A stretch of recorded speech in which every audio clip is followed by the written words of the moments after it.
prison, isolated from the outside world by walls of granite.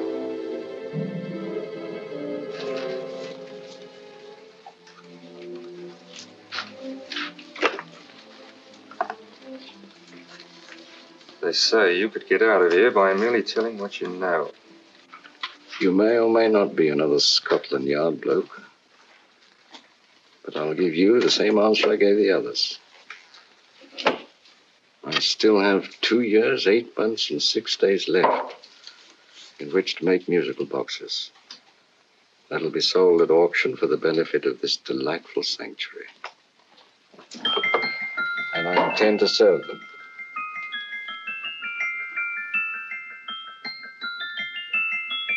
Move along. And now we come to the next object on our list, or I should say objects, because there are 3 of them. Now, ladies and gentlemen, these can be bought together or separately. Now, these beautiful little musical boxes only arrived this morning, and I didn't intend to put them on the auction block until later, but I'm going to sell them now. So, good friends, as our old pal Mark Antony used to say, lend me your ears. And what do you hear? Right. The beautiful tinkle tinkle of a musical box. What a lovely trinket. What a beautiful gift.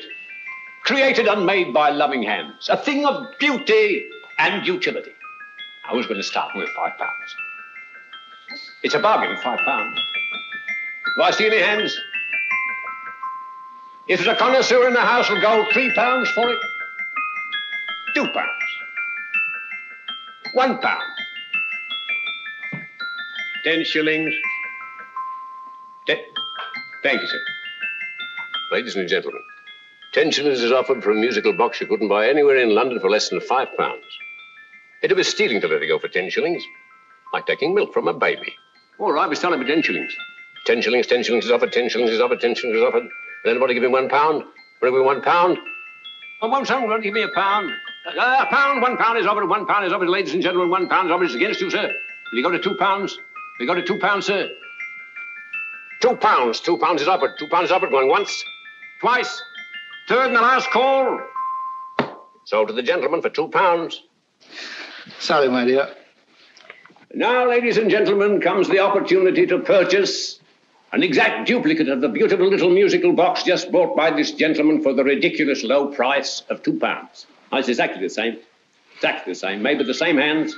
You hear that? Isn't that lovely? That tinkle, tinkle, tinkle, tinkle. Sounds like Bow Bells to me, you know, with little angels pulling on the rope, eh? Who'll give me £2 for it? Who's starting with £2? Will anybody start with £2? Oh, come, ladies and gentlemen. You know, from your enthusiasm, we might all be in Scotland instead of London. Please buy it for me, Daddy. £2, certainly not. We all might be in Scotland. Besides, I don't like his manner. £1, 10 shillings. £1. £1 is asked. £1 is offered. £1 is offered. Going £1. Any advance? Going once, going twice. The third and the last call. Sold to the lady for £1. Smart bidding, my dear. Thank you. We come to the third and last of these beautiful little musical boxes. Exactly the same. Tinkle, tinkle. Isn't that lovely? Ladies and gentlemen, I don't bring you here to gull you and swindle you. This is the exact replica of those 2 I just sold before.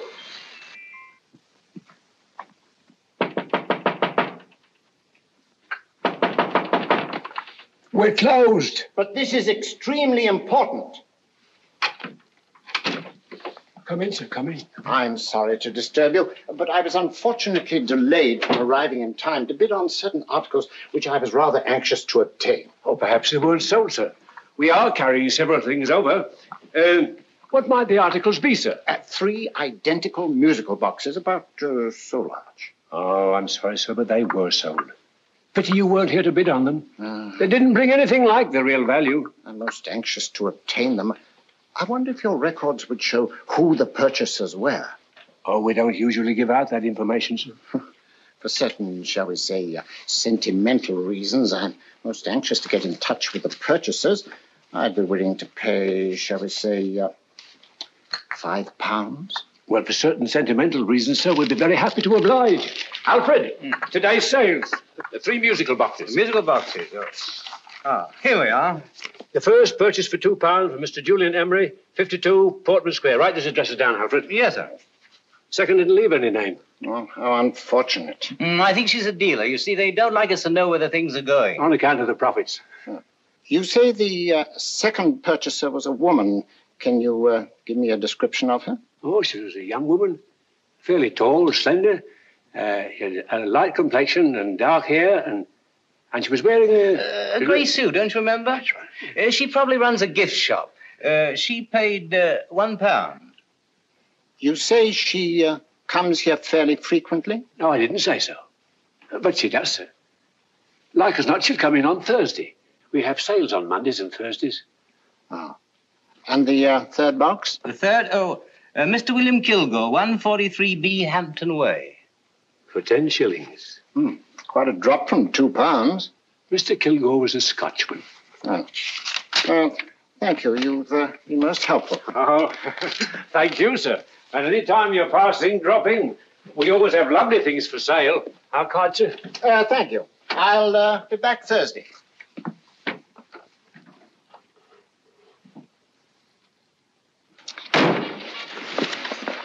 The message reached us too late. Musical boxes are being sold. Well, let's get out of here.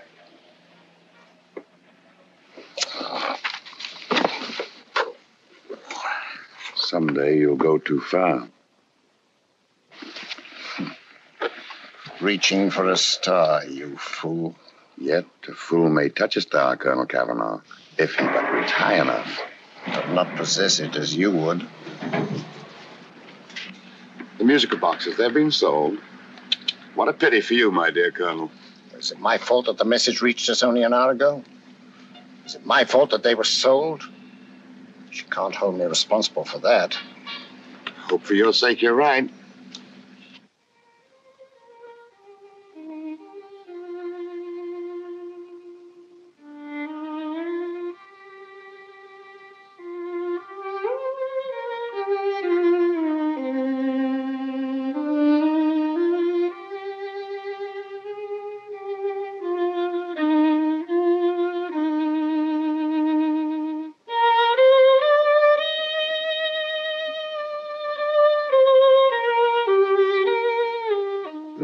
Upon you tonight at 7:45, a gentleman who desires to consult you upon a matter of the very deepest moment. Remember that letter, Holmes? It was written over 2 years ago. An interesting case. Devilishly interesting. Irene Adler. What a striking-looking woman from the brief glance I had of her. Seems only yesterday. What charm. What poise. And what a mind. Sharp enough and brilliant enough to outwit the great Sherlock Holmes himself. I take it the new issue of the Strand magazine is out, containing another of your slightly lurid tales. It is indeed. And what do you call this one? I call it A Scandal in Bohemia. Not a bad title, eh? If you must record my exploits, I do wish you'd put less emphasis on the melodramatic and more on the intellectual issues involved. More on the What do you mean by that? Well, I do hope you've given the woman a soul. She had one, you know. By the woman, I suppose you mean Irene Adler. Yes. I shall always remember her as the woman.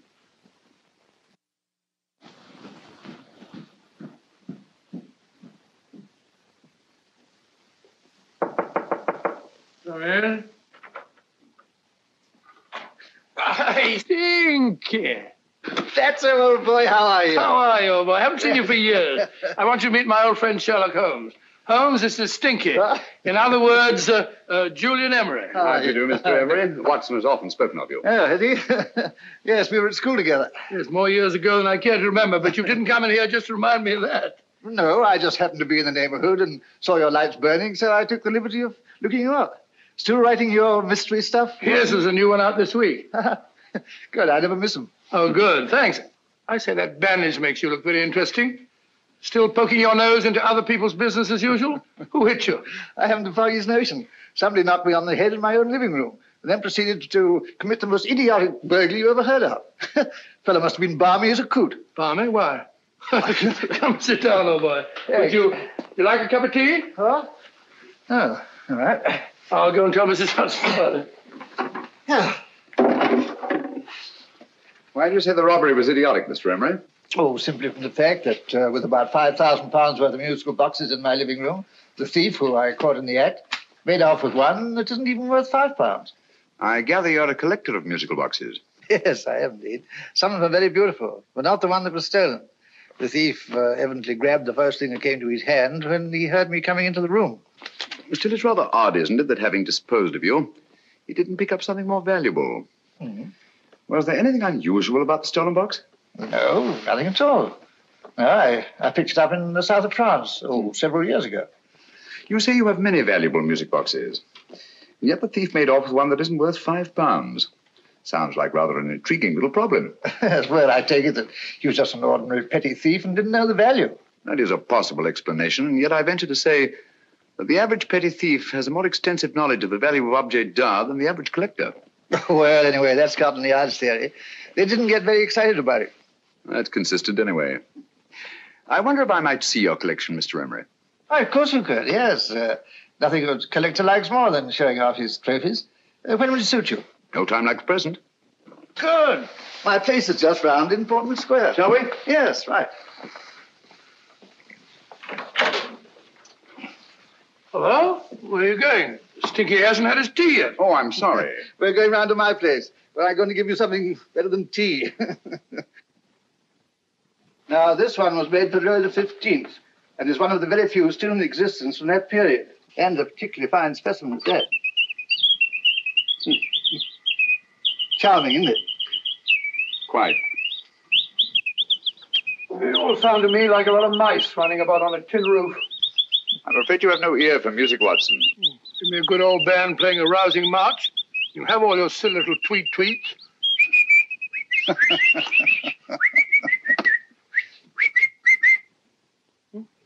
Another one. Excuse me.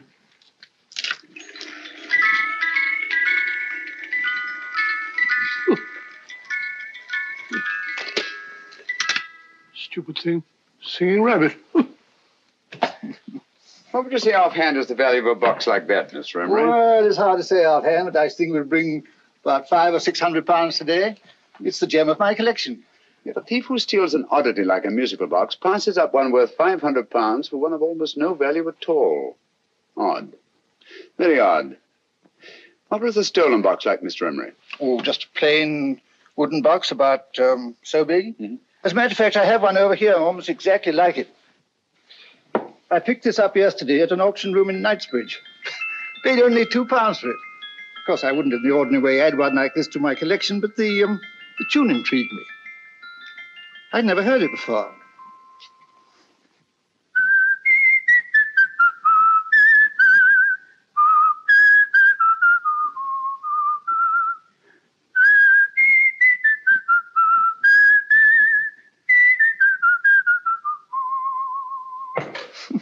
You have a remarkable ear for music, Holmes. Rather an unusual melody. Sit down, Will. Thanks. You say you bought that box at an auction sale yesterday? Yes, the Gaylord auction rooms in Knightsbridge. Mm-hmm. Run by old, what's his name? Crabtree. That's the man. At what time was the robbery committed? Oh, about 3 o'clock this morning. You know, Mr. Emery, that box and the robbery might well be cause and effect, especially since you say that the stolen box outwardly resembles this one a great deal.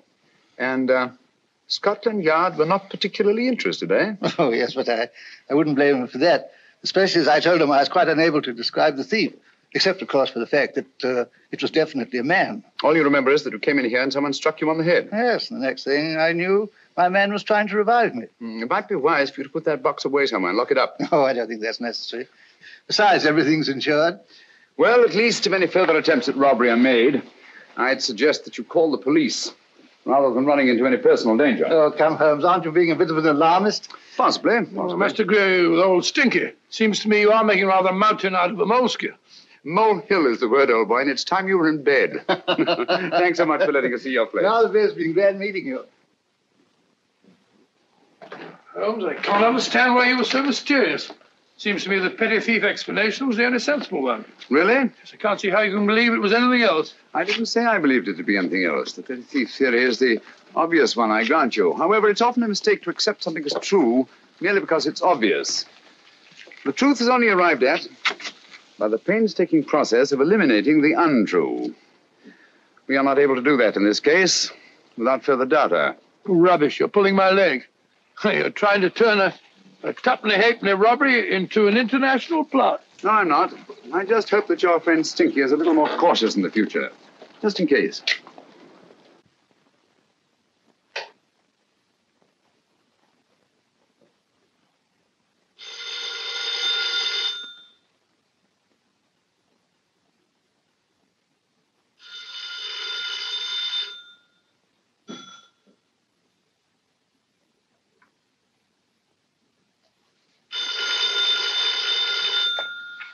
Hello? Yeah? Julian Emery here. Who? Why, of course I remember you, Mrs. Courtney. Yes, you're the one bright spot at that appallingly dull affair of Lady Sanford's. Huh? Of course it isn't too late to come round. Yes, I shall be delighted to give you a drink. I tell you what, come straight up and I'll leave the door unlatched. Right, well, 15 minutes? Good. I shall be counting each moment. No, I mean that, really. Right, goodbye.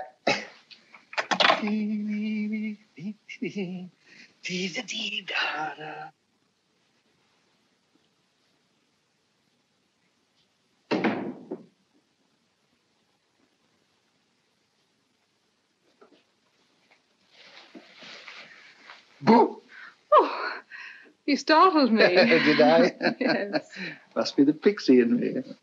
I know I shouldn't have called you so late, but I was at a party just around the corner, and I remembered your invitation to see your collection of musical boxes. My dear Mrs. Courtney, pleasure is all the greater for being so unexpected.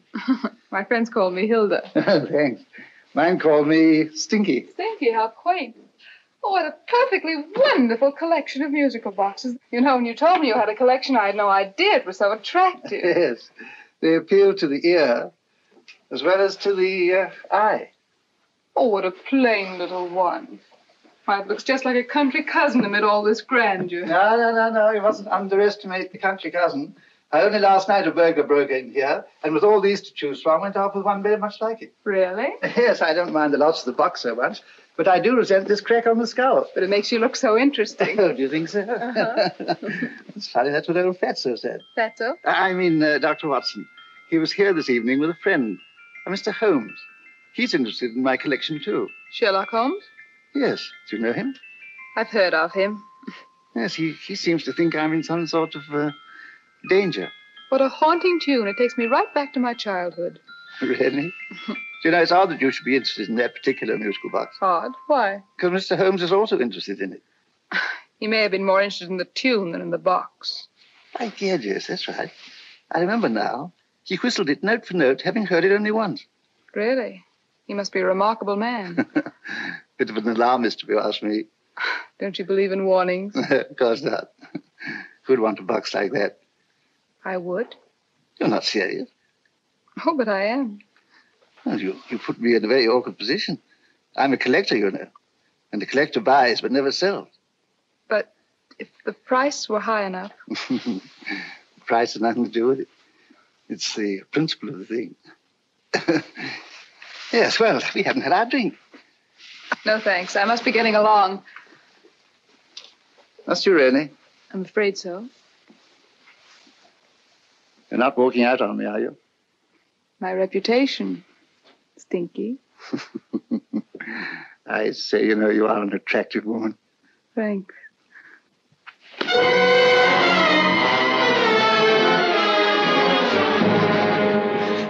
You fool. I told you to wait outside. What did you have to kill him for? All I had to do was walk out with this. He held you in his arms. Don't touch him. Don't touch anything. Now get out. I'm sorry. You're sorry. What about me? This is murder. What about Scotland Yard? What about Sherlock Holmes? Now get out!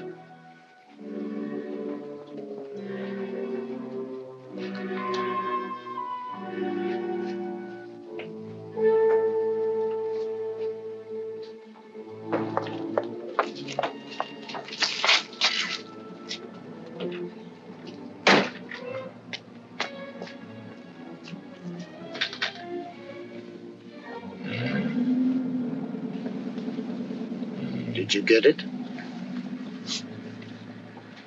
Good. Did you have any trouble with him? Just a matter of murder. Ah, Mr. Holmes. Hopkins. Thanks for coming so promptly. Inspector Lestrade suggested that I call through to you. Mr. Emery was the client of Mr. Holmes, Inspector. Indeed. You didn't mention that when I telephoned you, Mr. Holmes. Well, not exactly a client, Inspector. Sergeant Thompson? He was killed between the hours of 11 and 2 o'clock this morning, Mr. Holmes. Must have been someone he knew, someone of whom he had no suspicion. Poor old Stinky. It's all my fault. I should have prevented this. Well, it's no time to start talking about that now, Doctor. Apparently it's gone. That's the second attempt on the musical box that Emery bought at the auction sale. And this time it was successful. But that box was only worth £2. It was worth a man's life, Watson. I think we'd better pay a visit to Gaylord's auction room and that fellow Crabtree.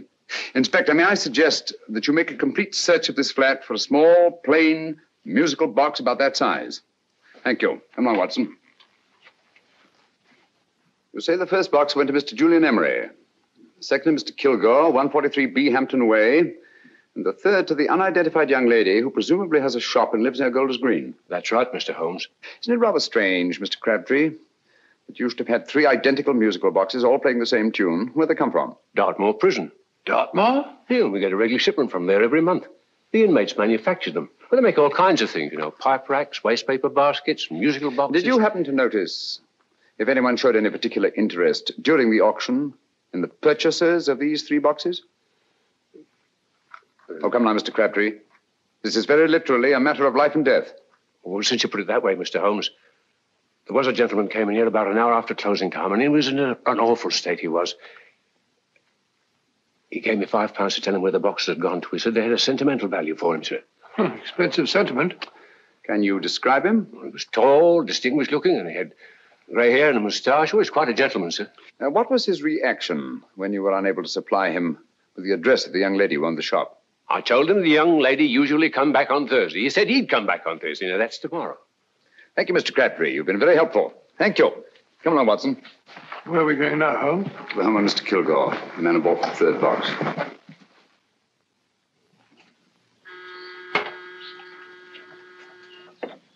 But hang it all, Holmes, how do you know those other 2 musical boxes are of any importance? I don't, but I certainly have no intention of waiting until the owners are murdered to find out. No one at home. I hope that's the explanation. I'll have a look through this window.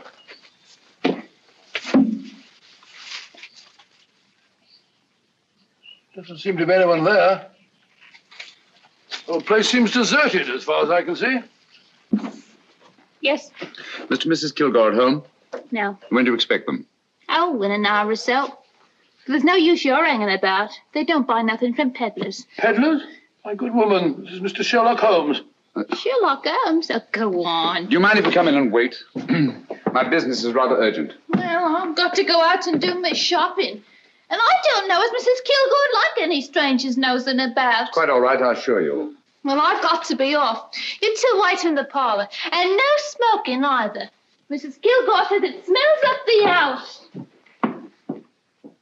Funny old girl, Holmes.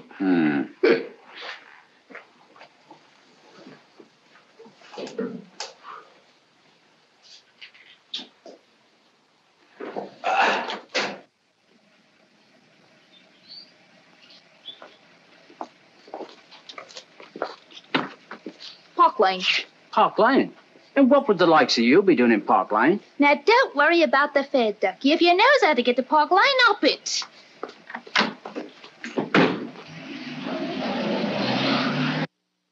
You know, Holmes, I've been thinking. There must have been something hidden in that box of old Stinky's.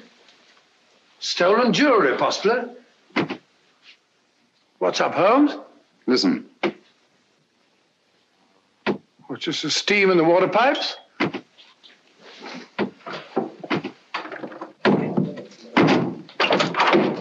Watson! Great Scott! Come on, Holmes. Get on the chair here. All right, my dear. There. Now, don't worry. It's all over. There you are, dear. Don't cry anymore. She tied me up and shut me in the cupboard. I know. She won't come back. Did you show her your new musical box? Yes, she said she wanted to hear it play, and as soon as I showed it to her, she grabbed hold of me. I know. Now, don't worry. We'll buy you a new musical box. Yes, my dear, the best one in London. Watson. Oh, what a fool I've been. What do you mean, Holmes? She took the musical box out of this house in that market basket, right under our very noses. Why could the Kilgore charwoman want to take the music box? She isn't the Kilgore charwoman. She's a consummate actress. An extremely clever, unscrupulous woman who will stop at nothing. Take care of the child, will you, Wolfella, until our parents get back. Explain everything to them. Of course I will. But, Holmes, where are you going? Somewhere, somehow. I must get to the young lady who bought that third musical box before our opponents find out. I only hope that I won't be too late. Oh, no. No, darling, you mustn't cry anymore. Now, cheer up. Would you like to hear old Uncle make a noise like a duck?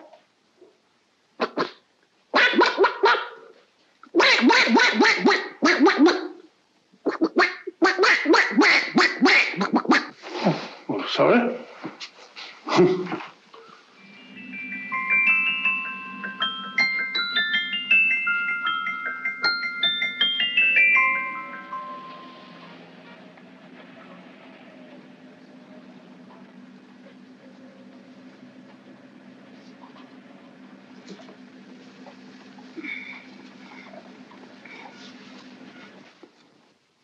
Now, ladies and gentlemen, how much am I offered for this beautiful lace Dresden china figurine? A lady of the French court. Now, this is the genuine article. What a beautiful ornament for your mantelpiece. Or you could use it as a centerpiece on the dining room table. Now, will somebody start me for £10? Will somebody start me for £10? £8? £7?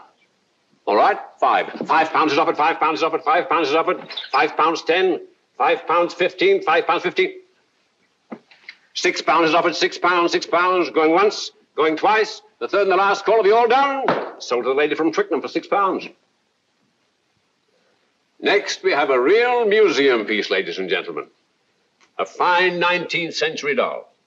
The costume an exact replica of the holiday clothes worn by the Hungarian peasant women. Now, ladies and gentlemen, an article like this would cost you from £15 to £20 in a West End shop. I'm not going to ask you for anything like that. Who'll give me £2 for it? £2. Anybody offer me £2? £2 for the Hungarian? £2? £1. What? Anybody give me £1? Anybody offer me £1 for the doll? £1 is offered, ladies and gentlemen. £1 is offered. Now, I'm not going to waste your valuable time or mine in trying to get one half of what this beautiful doll is worth. If the young lady can steal it for £1, that's her good fortune.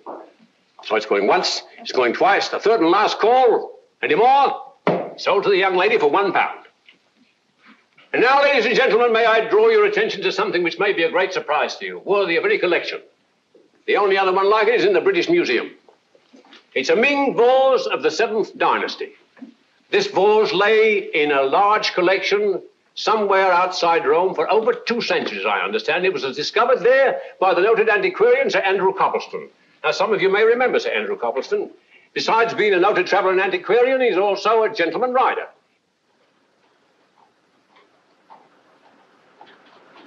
A girl with a parcel in her hands, that's her. Are you sure that's the girl? Well, she fits perfectly the auctioneer's description. Follow her, Hamid.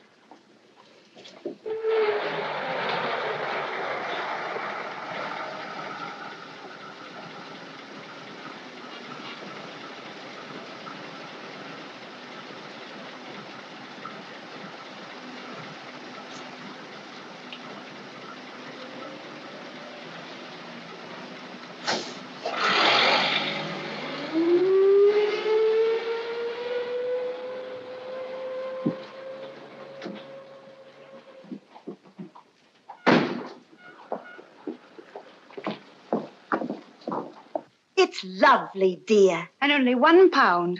We can get at least 3 for it. Easily. I'll go make some tea. I could do with a cup. Right.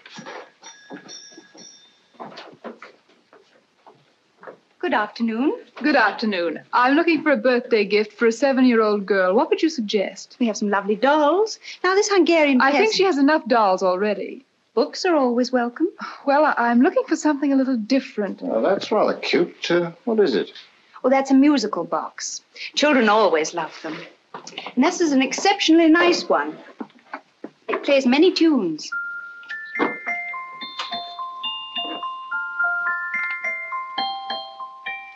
Have you any others? Yes. If you'll just step this way. I have only 2 left.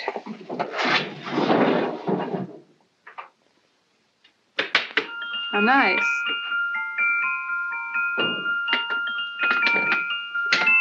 Are you sure this is all you have? I'm sorry. They're rather hard to find, you know. That's our entire allotment.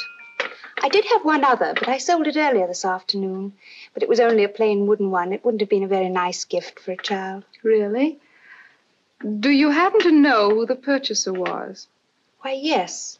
He left his card, just in case anyone should inquire for him.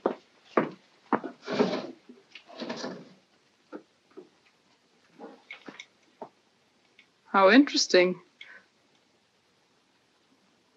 I'm sorry, but I'm afraid I'll have to look a bit further. Thank you anyway. Good afternoon. Thank you.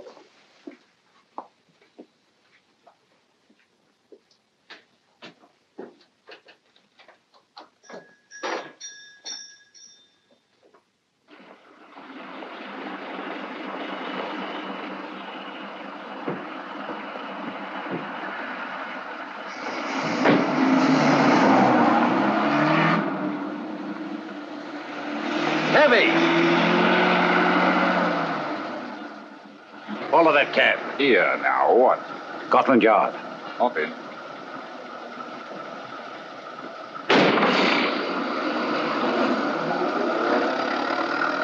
Sherlock Holmes. I might have known. We thought we were the hunters, instead of which we're the hunted. We've been fools. We played right into his hands. Of course. He's had us followed. Don't look. The man in front of the toy shop. Hamid, turn sharp right at the next corner and again at the next.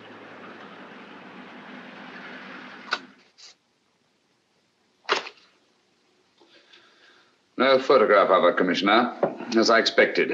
She's not a known criminal. But how do you expect to know if you do find her? After all, she was disguised as a charwoman. Don't worry, old fellow. If I ever see her again, I'll recognize her. Well, it won't be long till we know who they are and from where they operate. Who's covering them? Sergeant Thompson's following them, sir. They won't get away from him. He's a good man. We could have arrested them at Clifford's toy shop if we had any proof. But we know that they killed Emery. Proof, my dear fellow. We must have proof. We have x-rayed it, sir. There's nothing whatever concealed in the box. We'll have a look at the plates.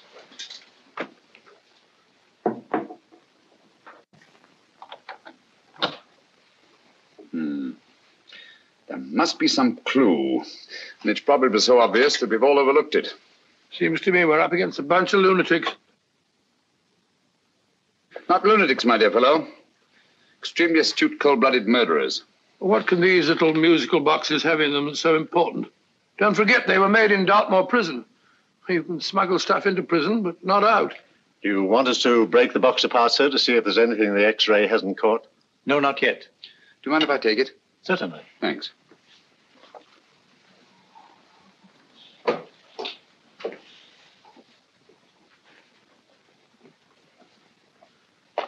The governor of Dartmoor Prison informed us, sir, in answer to Mr. Holmes' question, that all 3 musical boxes were made by the same convict, John Davidson, serving a 7-year term, sir. Davidson? The Bank of England plates. That'll be all. Yes, sir.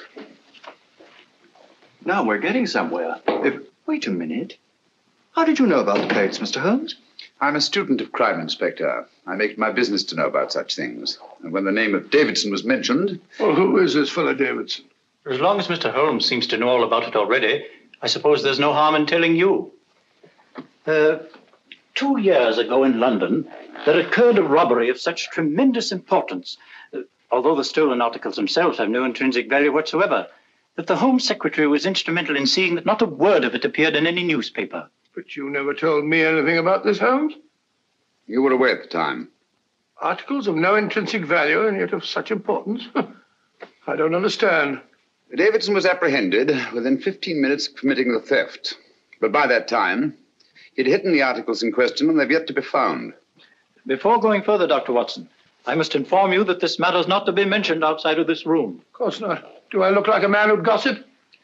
Let's not go into that now, old fellow, shall we?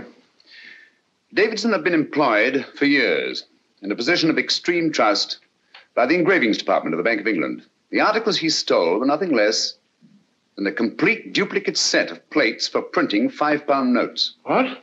The Bank of England's own plates? Precisely. And with those plates, a gang of crooks could flood England with £5 notes, not forged in the usual sense of the word, but notes undetectable from genuine Bank of England notes in any way whatsoever. Good heavens. Any whisper at all might have resulted in enormous damage in shaking public confidence in the Treasury. We tried everything after we arrested Davidson. Offered him a shorter sentence if he'd tell us where he'd hidden the plates. Why, we even put in Scotland Yard men with him as cellmates, but no results. Obviously, Davidson is a man of strong character and infinite patience. Yet suddenly he feels impelled to smuggle out the secret of the hiding place of the plates to his confederates. Why? I don't understand, Mr. Holmes. Well, for example, has the Bank of England made any plans to radically change the design of the £5 note so that in, say, 7 years from now, notes made from the stolen plates would be worthless? Confidentially, Mr. Holmes, such a move was discussed. But replacing all the £5 notes in circulation would be such a Herculean task that nothing's been done about it as yet. I see. Of course, there is another possible explanation. Davidson didn't have much time to find a hiding place before he was captured. He may be afraid that the plates will be accidentally discovered before he's released. Hence his anxiety to communicate their whereabouts to his confederates as soon as possible. I believe you've hit it, Mr. Holmes. I'm sure that the message is contained in this musical box. Or rather, in all 3 musical boxes, since possession of all 3 seems to be essential. Our opponents have 2/3 of the puzzle, we have 1/3. Well, what are you going to do, Holmes? Try to deduce the message from the 1/3 that we have.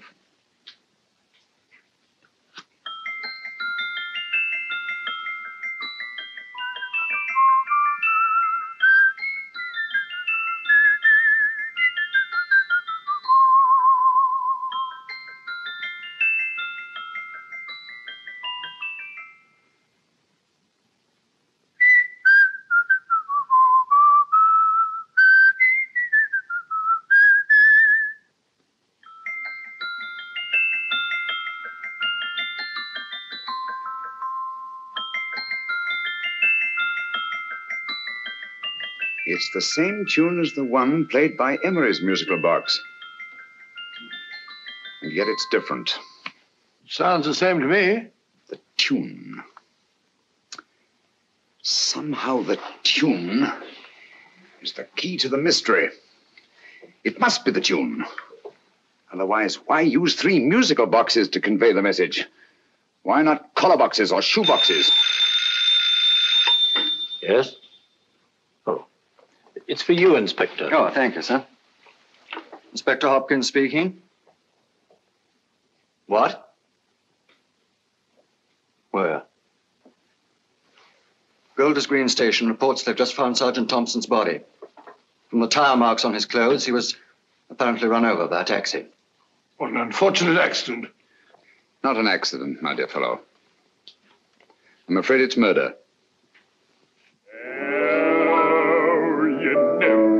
Just who you're going to meet when you're walking down a busy London street. Mrs. Hawkins, Mrs. Brown, any subject of the crowd. Oh, you never know just who you're going to meet. So you better hold your topper in your hand, just in case you meet a lady on the Strand. Girls will think you're kind of sweet, and your day will be complete. Oh, you never know just who you're going to meet. Now, a gentleman is judged by his appearance. Yes, a gentleman is judged by how he talks. Now, he's much better off when he's acting like a toff, especially if he's taking him a walk. What on earth is this outlandish place? A rendezvous for actors. Actors? Buskers, old boy. You've seen them 1,000 times. Actors who entertain the queues, waiting outside theaters. You never know just who you're going to meet when you're walking down a busy London street. So you better wear your best, oh, advised to look your best, 'cause you never know just who you're going to meet. So you better keep your manners right in view, just in case a lie gives a how'd you do. Keep your trousers in a pleat, shine your shoes and keep them neat, 'cause you never know just who you're going to meet. Blimey.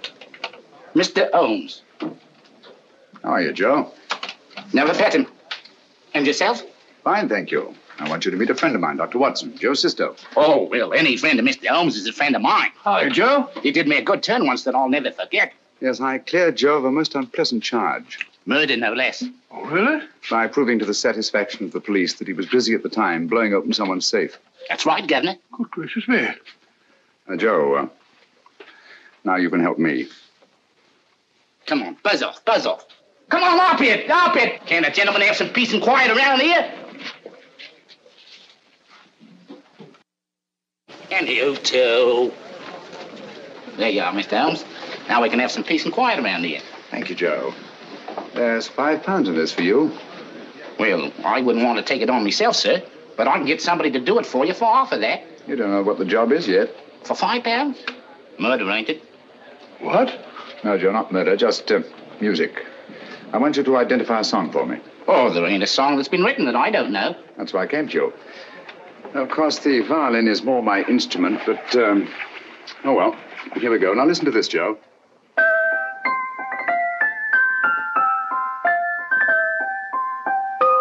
Wait a minute. You're playing that wrong. That should be E natural, not E flat. You know the song? Oh, yes. It's an old Australian song called The Swag Man. But you're playing it all wrong. That's what I hoped you'd say. Now listen again, Joe.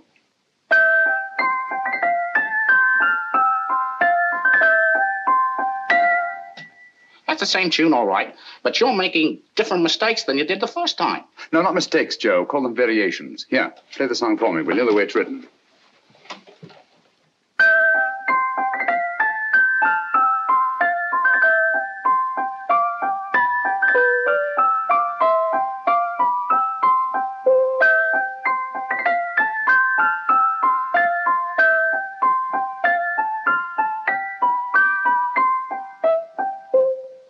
Yeah.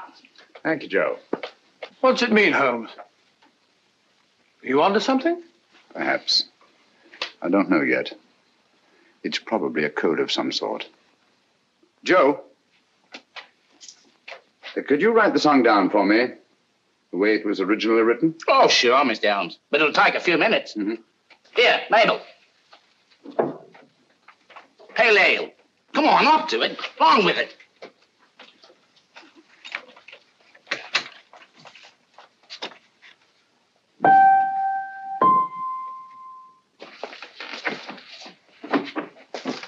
Well, obviously it isn't the lyrics. No combination of those words made any sense at all. The variations in the way Emery's musical box played the tune are different from the variations in the one we have. You sure? Quite.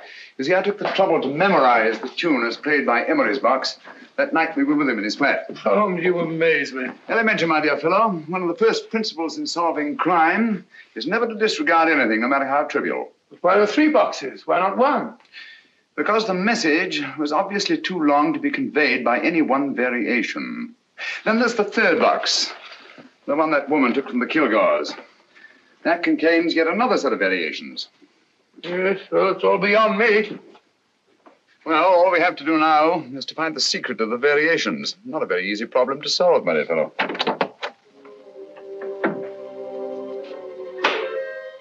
Hello. What's up? We've had company.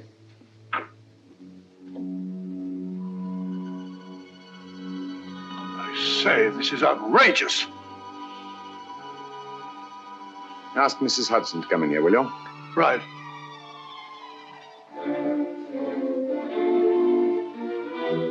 Mrs. Hudson? Yes? Oh, there you are. Will you come up here at once, please? Oh, coming, sir.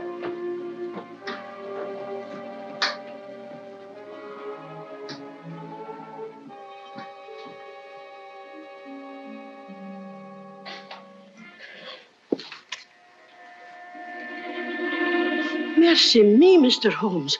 What has happened? Who called while we were out, Mrs. Hudson? Just a young lady. The one who said you wanted her to wait for you. And a nice-looking old gentleman with Our her. friends again, Watson. Friends? What did the young lady look like? Oh, I couldn't see her face. She had a heavy black veil on. But she had such a nice way with her. Oh, I'm sorry, Mr. Holmes, if I've done anything wrong. But you did say I should always let clients come in and wait for you. Don't worry, Mrs. Hudson, don't worry. You had no way of knowing. It's quite all right, quite all right. Now, don't worry, Mrs. Hudson. Don't worry. Where on earth's the musical box? They didn't get it. Didn't get it? Where is it? It's in your hand. Huh? In that biscuit jar. Take the biscuits off the top.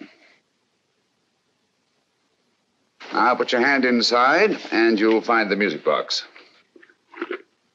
Well done, Holmes. Well done. Amazing.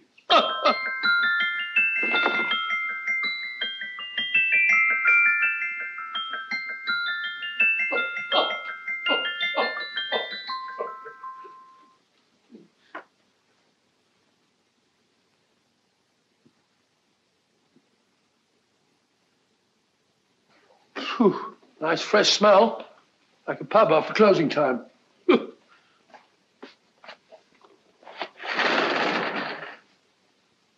I say, Holmes? What? It's morning. Allow me to congratulate you on a brilliant bit of deduction.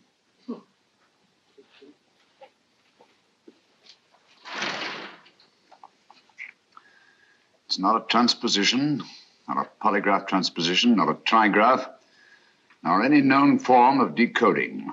How about the Morse code? Have you tried that? Yes, at about 3 o'clock this morning. I'm sorry, old man. I was only trying to help.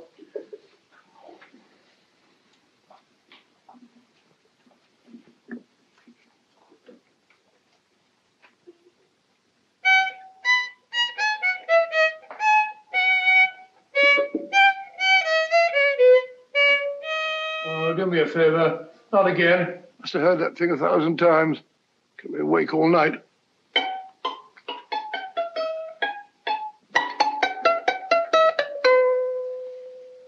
Not a very distinguished composition, I grant you. You know perfectly well I don't know one tune from the other. When I was a kid, my people tried to have me taught the piano. I've always felt sorry for that old teacher of mine. The poor old girl finally reached the point of numbering the keys for me. 1, 2, 3, 4. Even then, I never progressed beyond... Numbering the keys, Watson. The 19th key of the keyboard is the 19th letter of the alphabet. S. Here. Write it down when I give it to you, old fellow, will you? The first altered note. Write S first. Now, the 8th key is H. The 5th key, E. The 12th key, L. The 6th key, F. S-H-E-L-F. Shelf. Your piano lessons were not in vain, old fellow. You've solved it. Thank you. Thanks, old bean. Hold it. We now have 2/3 of the message. Behind books, third shelf, secretary, Dr. S. Presumably, these are the first and second portions of the message. And this gang has the first and third parts of it. Precisely. Then it's a stalemate? Yes, Commissioner, but we can't leave it like that. There's no doubt in my mind that they'll try to secure our third of the message that's missing. Well, I assume you've taken every precaution to guard the Clifford Music Club. Oh, yes, it's carefully hidden at Baker Street with Dr. Watson on guard. However, I'm reasonably certain that, difficult as it may be, we can find the plates even without the missing part of the message. Behind books, third shelf, secretary, Dr. S. Well, outside of the fact that Davidson hid the Bank of England plate somewhere in London, Mr. Holmes, I don't see that we've progressed at all. Allow me to point out to you, sir, the key words Dr. S. It looks as if the plates were hidden in the house of the doctor. Whether S stands for his first or last initial remains to be determined by a process of elimination. Well, there must be 10,000 doctors in London with S for a first or last initial. Precisely. And every one of them will have to be questioned in person. That's why I say this is a task for Scotland Yard. It's a task, all right. But Scotland Yard has searched worse haystacks and found the needle. Well, for the time being, I'll leave the matter in your hands, gentlemen. We'll call you if and when we get a lead on our mysterious Dr. S. Thank you. In the meantime, I intend to follow up a little clue concerning a cigarette.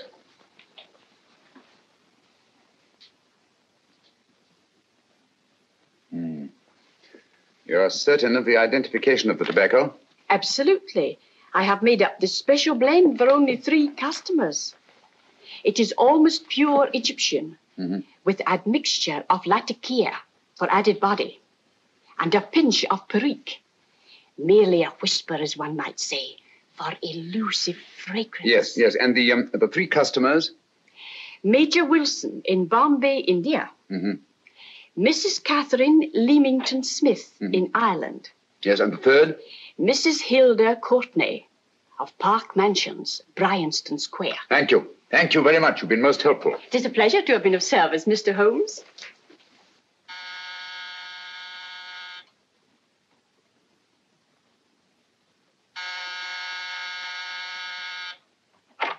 Yes? Mrs. Courtney? Yes. My name is Sherlock Holmes. Oh, do come in. Thank you. I've heard of you, of course, Mr. Holmes. I believe we have a mutual friend in Sir Edward Brookdale. He's spoken to me of you quite often. Indeed. And to what good fortune am I indebted for this visit? I think you know Mrs. Courtney. Well, I did get a summons for speeding last week. But outside of that, I don't think I'm of any interest to the police. Oh, come now, Mrs. Courtney. You seem to forget that you and I have met before. I'm sorry. I'm sure I would have remembered meeting the great Sherlock Holmes. Please sit down. Thank you. You say we met before. Yes. At the home of Mr. and Mrs. Kilgore, 143B Hampton Road. Kilgore? I don't think I know anyone of that name. Well, I didn't say you knew them. As a matter of fact, you called on them when they were out. I don't understand, Mr. Holmes. Really? And you were dressed rather differently. Indeed. Cigarette? Thank you.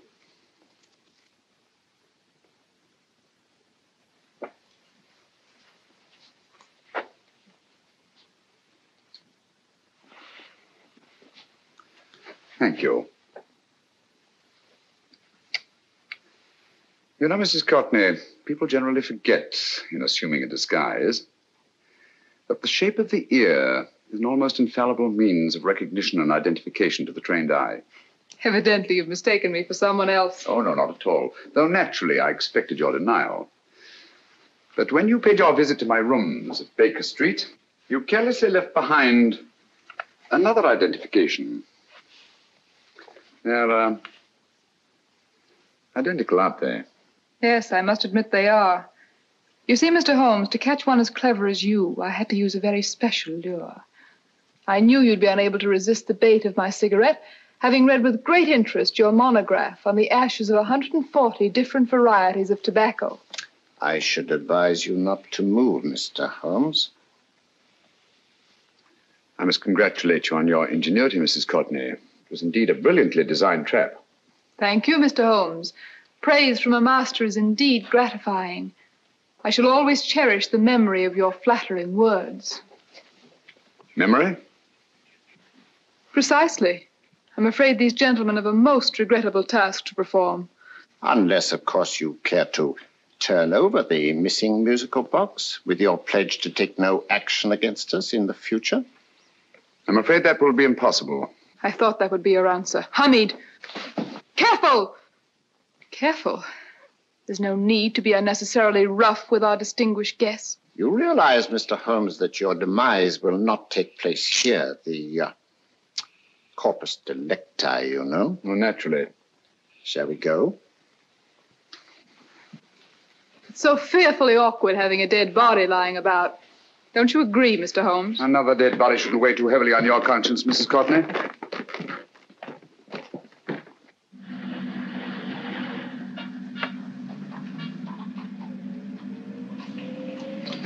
You mind if I have a cigarette? Don't see why not.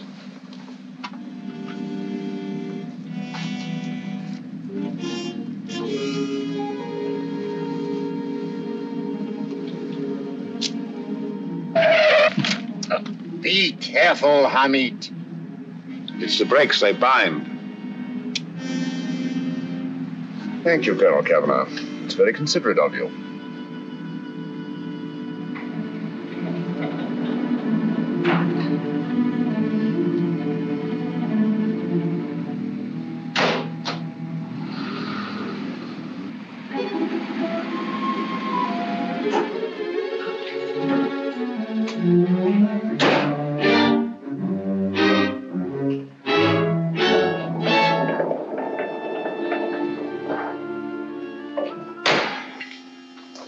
You'll be happy to know, Mr. Holmes, that your death will be a painless one. Hamid, attach this to the motor of the taxi.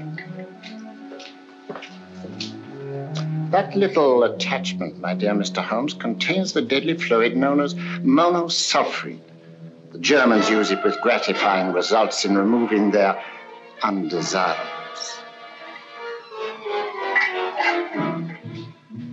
Start the motor.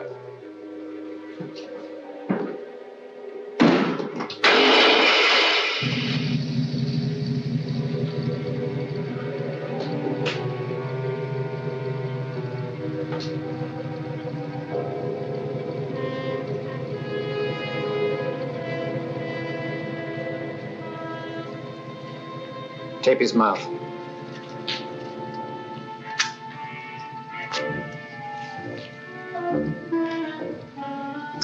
Now, up with him, Hamid.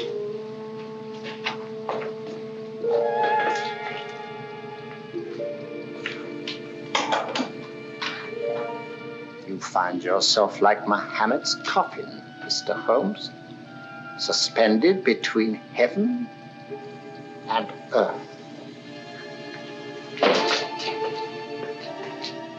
Plenty of fuel in the tank? Good. It would be too bad to have anything go wrong through so simple an oversight.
Good afternoon. Mr. Sherlock Holmes? No, I'm Dr. Watson. Oh, of course, Dr. Watson.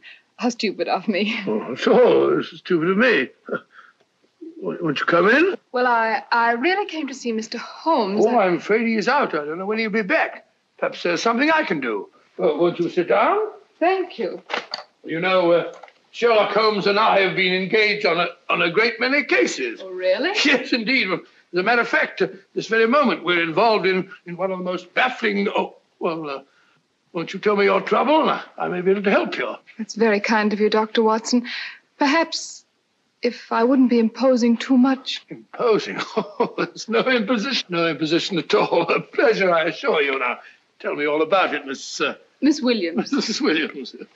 I live in Surrey, Dr. Watson, and I've come up to London in sheer desperation. My only sister has disappeared, and the local police seem utterly unable to find her. Well, Holmes and I solved a case exactly like that once. Very interesting, as far as I remember. I call it the adventure of the solitary cyclist. Oh, sorry. Now I come to think of it, it wasn't so very similar. Entirely different. I don't think what I was saying. Where were we? She's only 17, Dr. Watson, and until she disappeared last Thursday, she seemed to be in the best of spirits. Possibly a romantic entanglement? Oh, no, nothing of the sort. She left no note, didn't even pack a bag, no explanation. She just started to walk to the village from our house in broad daylight and simply vanished from the face of the earth. Oh, there. Might I have a glass of water? Glass of water. Have one in 1 minute.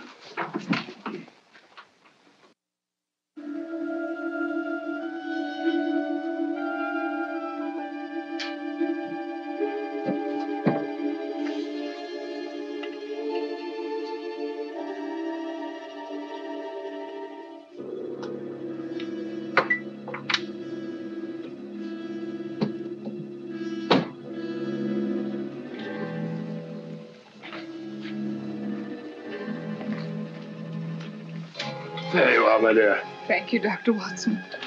No, you're not to cry anymore. You must pull yourself together. Oh, I feel much better already knowing that you're going to help me. Oh, Dr. Watson, look! Good heavens! Get through the fire brigade, quickly! Haven't you a fire extinguisher? By Jove, we have in the kitchen.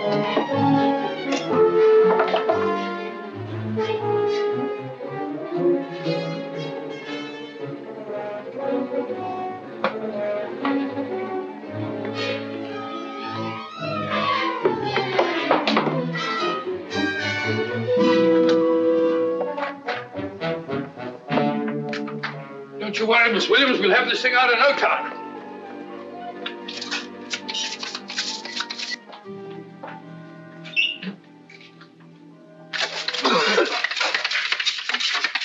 That's got it.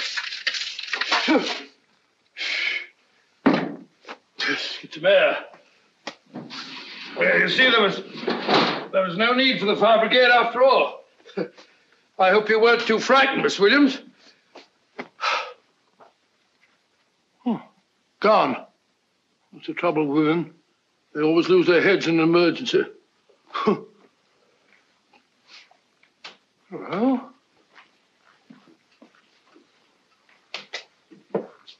a musical box. Great Scott! Miss Williams!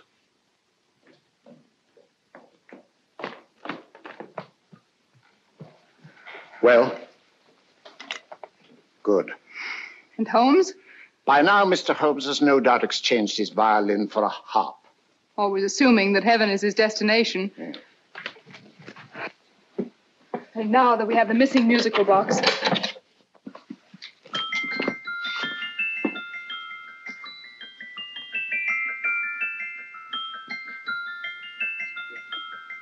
Nineteenth note. 19th letter. Yes. He hasn't been there, you say? Holmes, where on earth have you been? I've been trying to get you at the club, at Scotland Yard, all over London. You were looking for me in the wrong places. Holmes, terrible things happened. I've been duped. That woman, she made a complete fool of me. Well, what do you mean? Well, she came here and let off a smoke bomb. I thought the whole place was on fire, and my first thought was to save the musical box. No need to say any more. She has the box. Yes. Don't blame yourself too much, old fellow. She's an extremely clever antagonist. Smoke bomb, you said? Well, you can console yourself with the thought that your charming friend is at least a reader of yours. What do you mean? If I remember correctly, you wrote about my little experiment with smoke and the cry of fire in a story you entitled A Scandal in Bohemia, which has just appeared in the Strand magazine. All right, old boy. Don't rub it in. Well, it may cheer you up to know that you made a fool of me, too. That cigarette stub was planted here for one express purpose. We're going to bandaging around this place. Bandaging? What's the matter, Holmes? You hurt? Explanations will have to wait until later. At the moment, we're faced with a problem which I fear is insurmountable. Come over here, old boy, will you? Right. Our opponents are in possession of all three parts of the code. And here are we, while the Bank of England plates pass into their possession. Cheer up, old fellow, cheer up. As Dr. Samuel Johnson once said, there's no problem the mind of man can set that the mind of man cannot solve. What's that, old fellow? I was just quoting Dr. Samuel Johnson. He said there is Thank you, Watson. Thank you. Leaving the front reception room, we come into the main hall, where Dr. Johnson was in the habit of passing through to have his meager meals in the dining room opposite, in company with his friend and biographer, James Boswell. We will now pass up the stairway, which remains in its natural wood finish, just as it was when the good doctor was here. The framed etching on the wall is believed to have been presented to Dr. Johnson by the distinguished painter, Sir Joshua Reynolds. I've been told here that that picture was given in by Mrs. Thrale, and it's definitely not a Reynolds. Is that important, my dear? Oh, I'm sorry. This way, ladies and gentlemen, please, this way. Move along, children, move along. The secretary's not on this floor. Patience, Hamid. I have a feeling My that... dear Colonel, with Sherlock Holmes out of the way, what could go wrong?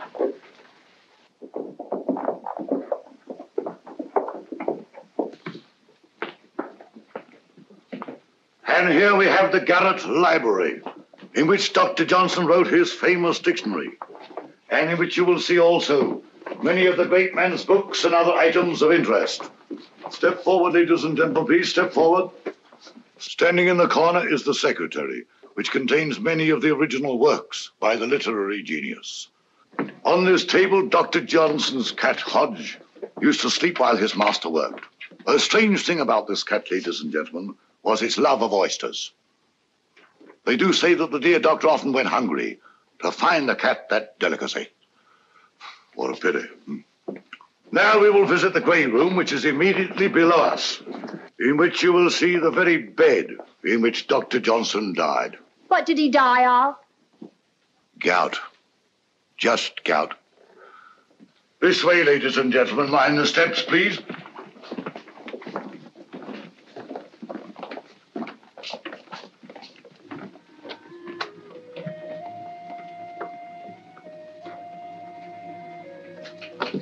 Your keys.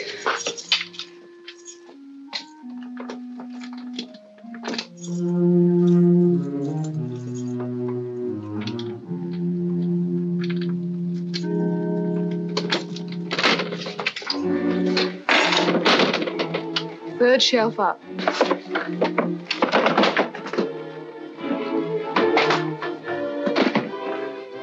The knife.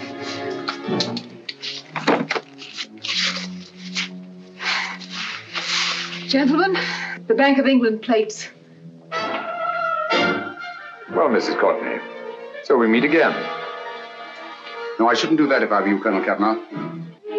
I must congratulate you, Mr. Holmes. You're far more clever than I thought. Thank you, Mrs. Courtney. Praise from you is indeed gratifying. I shall always cherish the memory of your flattering words. Memory? Oh, thank you. And now I have a most regrettable task to perform.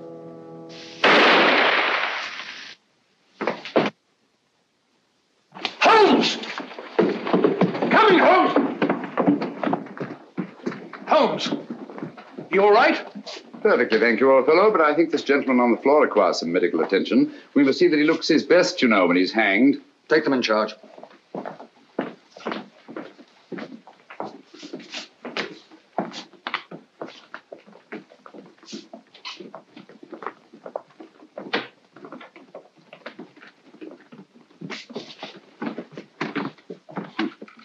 A brilliant antagonist. It's a pity her talents were so misdirected. Will you see that these plates are returned to the Bank of England, Inspector? I still don't understand how you solved it, Mr. Holmes. It's entirely due to Dr. Watson. He gave me the clue when he mentioned Dr. Samuel Johnson. Well, congratulations, Doctor. Oh, thank you, Inspector. I don't think I'd have done it entirely without Mr. Holmes's help, you know.